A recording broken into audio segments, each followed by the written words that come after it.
Right on. About 10 years ago, I did my first tour in Europe, and I'd never been there before. So I got there at 6 o'clock in the morning and I had to catch a train to Germany.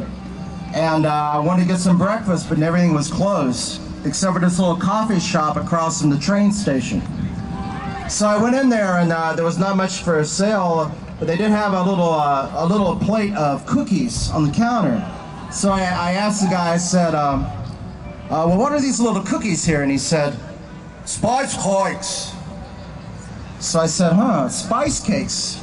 Well, I'll take half a dozen because, you know, they're very small. And I was very naive at the time. And of course, 3 hours later when I was way into Germany, it dawned on me that in the dialect of the Nederlands that they speak in Amsterdam, when he says spice cakes, he was really saying space cakes. You've had this problem too, it sounds like.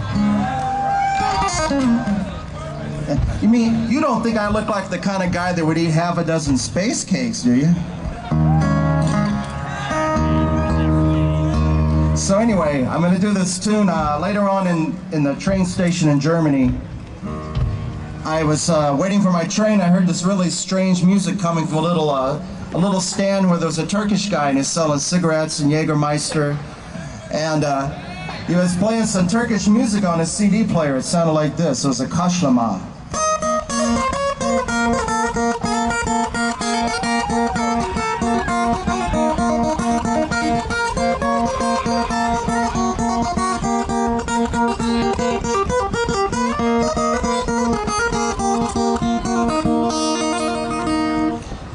So I listened to that a while.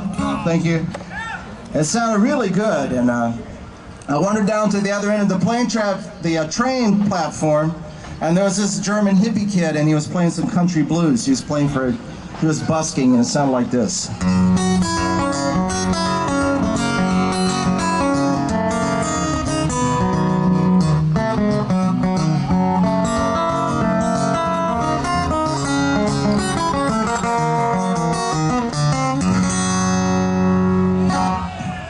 So anyway, to make a long story short, the train finally came, and through the help of the spice cakes, I had this beautiful idea, and so I'm going to play for you now a song I wrote. It's a country blues and a Turkish dance rhythm, and I call it Cornbread and Baklava. And thank you very much.